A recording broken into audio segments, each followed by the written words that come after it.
அருள்மிகு வெள்ளியங்கிரி ஆண்டவர் திருக்கோயிலுக்கு வருகை தரும் பக்தர்கள் அனைவரையும் அன்புடன் வரவேற்கிறோம்.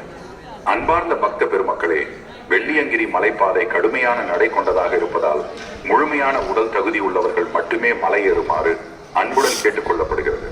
சர்க்கரை நோய், உயர் இரத்த அழுத்தம், இதய நோய், நுரையீரல் குறைபாடு, அதிக உடல் பருமன் உள்ளவர்கள் உங்கள் உயிர் நலன் மற்றும் பாதுகாப்பை கருதி மலை ஏற வேண்டாம் என மிகவும் அன்போடு அறிவுறுத்தப்படுகிறது.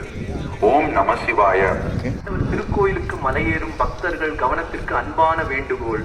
60 வயதுக்கு மேற்பட்ட முதியவர்கள், குழந்தைகள், இதய நோய், உயர் இரத்த அழுத்தம், நீரிழிவு மற்றும் சுவாச கோளாறு உள்ளவர்கள் மலையேறுவதை தவிர்க்குமாறு கேட்டுக் கொள்ளப்படுகிறது. உடல் நலக்குறைவு, தலை சுற்றல், சோர்வு போன்ற அறிகுறிகள் ஏற்பட்டால் உடனடியாக மலையேற்றத்தை நிறுத்தி அருகில் உள்ள மருத்துவ உதவி மையத்தை அணுகவும். பக்தர்களின் உயிர் மற்றும் உடல் நலம் கருதி ஒத்துழைப்பு வழங்குமாறு கேட்டுக்கொள்ளப்படுகிறது.